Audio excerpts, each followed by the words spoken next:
Hey guys, Marstingan here bringing you another Dragon Ball Z Dokkan battle video, and so today we are continuing with the Extreme Super Battle Road team guides. It was a little while till I got to finish these last two, but the whole playlist will be ready and available for Extreme Super Battle Road that's going to be dropping in the next couple of days. I will repost and retweet the playlist for the whole thing with the all 10 videos.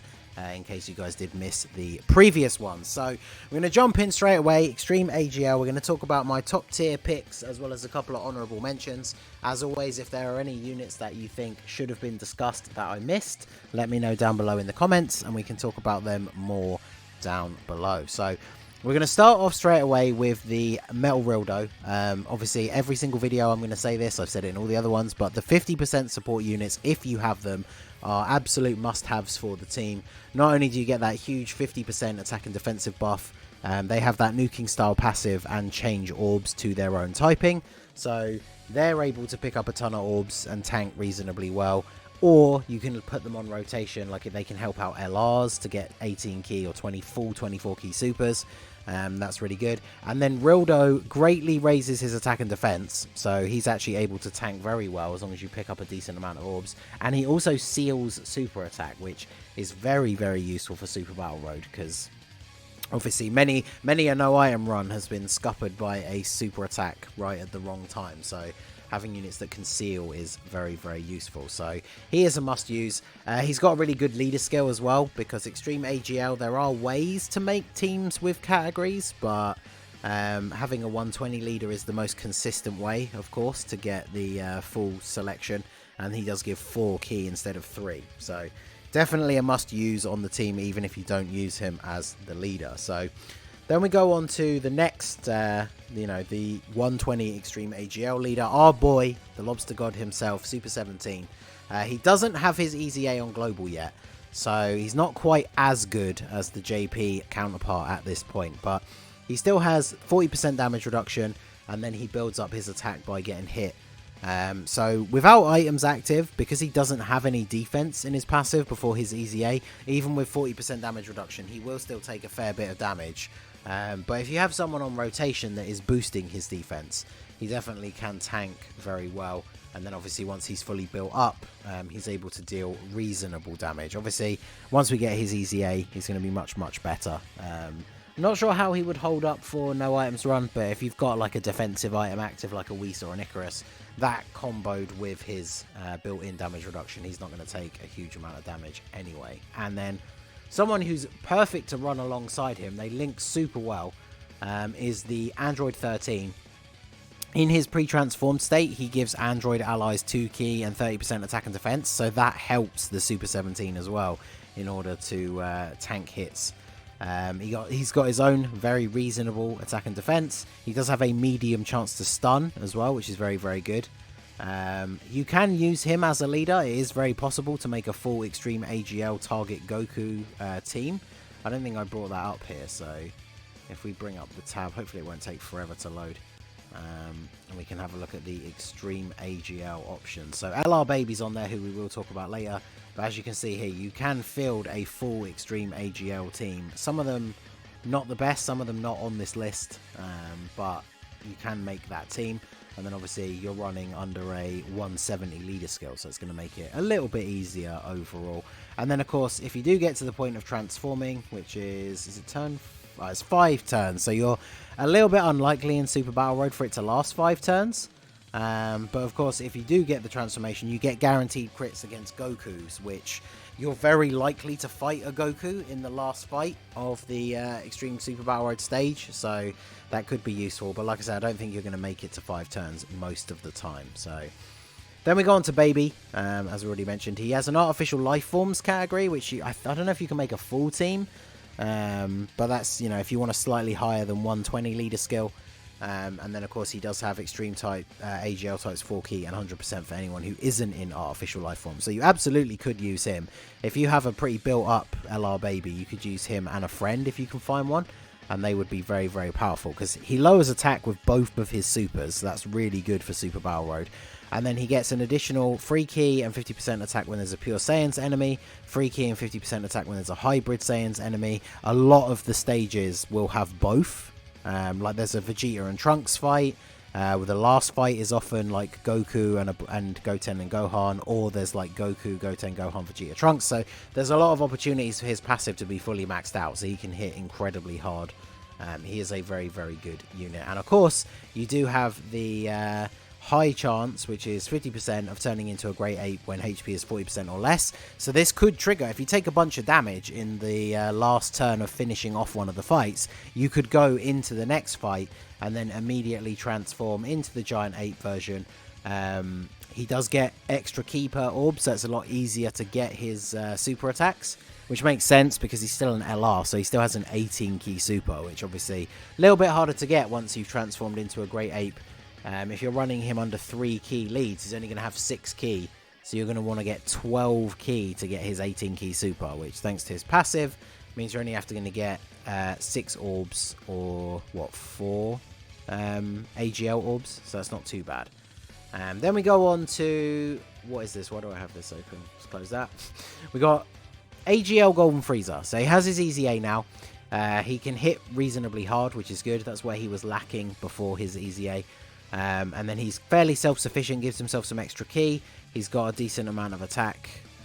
He reduces damage received by 90% when HP is 40% or more. So he is going to be your main man, tanking-wise. Ideally, you're going to get all of the attacks stacked up in one slot, and then you just put Golden Frieza there, and he's just not going to take a lot of damage. Even if you bring him and he doesn't really link well with anyone, and he struggles to super, it just doesn't matter, because you can use him as an impenetrable wall to just soak up all of those attacks, like especially if the enemy supers, you really want them to be supering him. So he is just an absolute defensive beast. Unfortunately, his Easy A did make him a little bit better at dealing damage as well. So yeah, even if you link him up with people who aren't going to give him any ki, as long as you pick up 4 orbs, he gets that extra 2 ki, and then he's going to super. So he is absolutely, I would say, a must-have. It is possible to do the team without him, but like you just have to use him if you've got him. He'll take no damage, so he's so good. So then we go on to Buu Piccolo. So this is obviously one of the newer units. Unfortunately, the Buu-Tanks and Vegito and TN were left out of the previous videos because they weren't out at the time. But I feel like this guy can be very good for Super Battle Road. He has a high chance to stun, which is 50%, so that's obviously very, very good.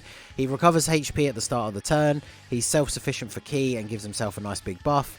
And then he gives Power Absorption category allies 30% attack and 50% defense, which, like Super 17 and Android 13, who are a very strong rotation, as we've already discussed, they're both in that category. So if he floats in slot 3, he gives them a massive buff. So that's really, really good. And then he also has a built-in 25% chance to dodge. So it's not super high, but it's still very good, coupled with the fact that he has a high chance to stun and has reasonable defense as well. So he's definitely a very good unit to use. Then we go on to Wrathful Broly. So for a long time, one of the best unfeatured pool cards, because after his Easy A, he is a bit of a beast. He can stack his defense for 3 turns, so if you get an additional super, that obviously increases the attack and defense for that turn even higher. And he gets more ki as the turns go on.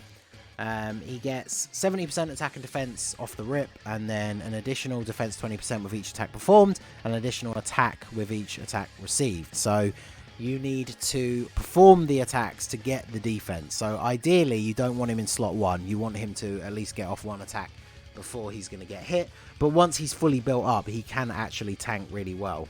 So he is a pretty good option.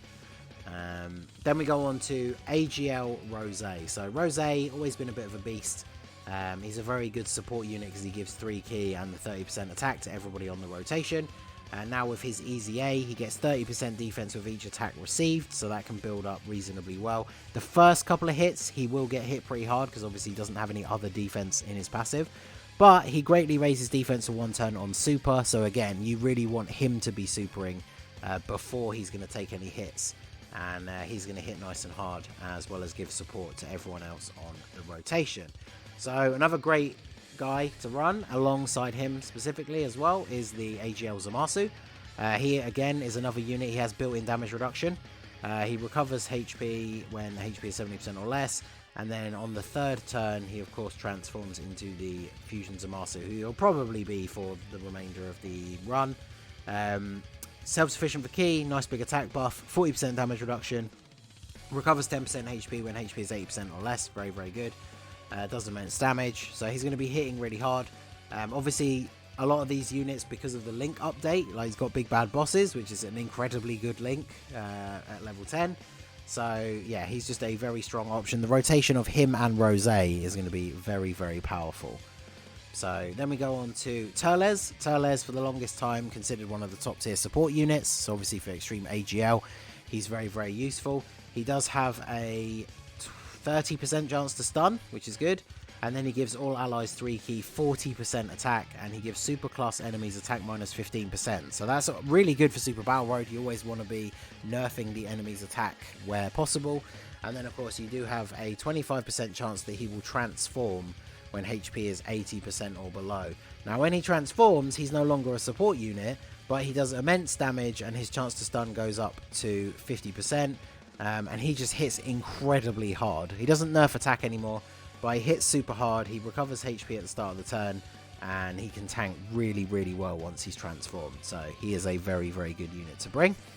Then we have the AGL Final Form Frieza. The reason he's here is because he is an AoE unit, so he does supreme damage to all enemies, and then he has a medium chance to seal. So 30% chance to seal each enemy's super attack. So that is rolled for each of the enemies. So if there's 5 enemies, 30% chance to seal enemy 1, 30% chance to seal enemy 2, and so on. So if you get like the God Roll RNG, you could literally seal everyone with his super attack, which would be really, really good. And of course, he's built for these sort of events because he has attack and defense 80%. And then if you're fighting one enemy, he gets 70% attack and a high chance to stun. So that can be nice once you're nearing the end of that particular fight and you want to finish off the last opponent.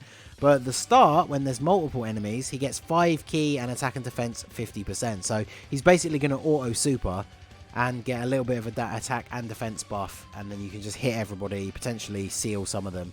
So yeah, he's very, very good. He doesn't have the best defense, so you got to be careful. You can't really put him in front of too many attacks, but he definitely is going to be very good at chipping away at everyone's health as well as getting off some seals. So he is very, very useful. Then we have the Metal Cooler. So Metal Cooler is really good. He lowers attack with his super, which as we said is very, very useful. He gets his attack build up with each attack you receive. But then at the end of the turn in which you received an attack, he heals 7% HP. So that's really good, because you can hit an enemy with an attack lower, then they hit you with a normal attack, doesn't do a huge amount of damage, and then at the end of the turn you get some HP back because he got hit. So that is really good. But one of the main draws for him is the fact that, of course, once you drop below 50% HP, you get to transform into the Metal Cooler Core. So you get 2 turns of essentially free damage, maybe 3 turns if you get lucky with the RNG. And this can be chained. Like this happens on like the Giant Form stage quite a lot. If you transform into the Metal Cooler Core, finish off the fight, then you go into the next fight, you're still below 50% HP, Cooler can transform again straight away, which can be a nice way to start off a new fight by getting some free damage for a couple of turns. And obviously he links up really well with like the Frieza units if you're going to bring the Final Form Frieza or the Golden Frieza. So him and Golden Frieza can work really well as a rotation, because Frieza can tank all the hits in slot 1, then he can fire off an attack lower in slot 2, and then he'll take a little bit of damage back, although the enemy's attack will have been lowered, and then he heals you a bit at the end of that turn. So they are a very, very strong rotation together. Then we go on to some of the more random, like, honourable mentions. This is a card I actually don't have, because he hasn't been featured on either of the Heroes banners that we've had on Global so far. So you would have had to have been quite lucky to actually get him. But he's really good. He recovers 10% HP and has attack and defense 80% at the start of the turn, so you always get that heal. But then he has a built-in 50% chance to dodge. I mean, that in and of itself just makes him useful to use. Does supreme damage and lowers defense, so nothing too crazy with his super. But yeah, it's just the fact that if you get that right RNG, like, he just won't take any damage. And then he gives you a little bit of a heal, and he dishes out some damage. He's got decent links that fit in well with the team as well. So I'm really hoping when the Heroes banner comes around again, I can actually get a couple of copies of this guy, because I do think he's actually very cool. But carrying on with the Heroes units, we have the Black Mask Saiyan. I'm actually hoping that when the Heroes banner comes back again, him, Dark Mask King, maybe some of the other ones get their TUR Awakenings. But even without an awakening, he's still actually very good. He gets attack and defense 90% when ki is 6 or more. Then an additional attack and defense 30% when ki is 8 or more. And then 2 ki when ki is 10 or more. So as long as you get to 10 ki, you get the other 2 to get his super. So you want to be getting 8 ki. So you can get the full bonus. Which obviously under a double 3 ki lead, you only need to get 2 orbs.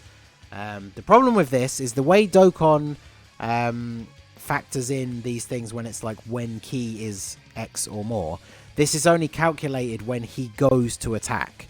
So that means if you put him in slot 1, any hits before he attacks, he's going to have no defense because none of this will have activated at all. So he's useful to put in slot 2 or 3, but definitely not a slot 1 unit. He's got some okay links. They're really not the best. If you're bringing units like Wrathful Broly and Turles and stuff, he does fit into the team a little bit better. And of course, he does lower attack on super as well, which, as we've said, is very important. And then the last card, last but not least, another heroes unit is Darkness Toa. She lowers attack on her super. She gives extreme class allies 3 ki and attack and defense 30%, which is good. She gives extreme class allies 50% attack and defense and recovers you to full health when HP is 30% or less once only. But as you can see, aside from the buff that she gives to everyone else, including herself, she doesn't have any other defense. So she will get hit really, really hard. She's the kind of unit you want to put in the 3rd slot. Hope she doesn't get attacked very much. And then just kind of hope that she floats in on the rotation where you need that big heal. Because, yeah, getting a free heal when you're at 30% or less HP in Super Battle Road is very, very strong. So, yeah, there you go. That is the list for Extreme AGL. Those are my top picks and a couple of honourable mentions. Are there any units that you think I missed that we should have talked about? Let me know down below in the comments and we can discuss it more there. Or you can join the Discord. The link is in the description. We have team building sections as well as all sorts of other good stuff in there. So check that out as well. So that is going to be it for the video, guys. This has been the Masked Ningen. Smash that like button. Subscribe to the channel if you are new. You can follow me on Twitch or join my Discord. The link is in the description below. And I will see you all again soon. Have a good one.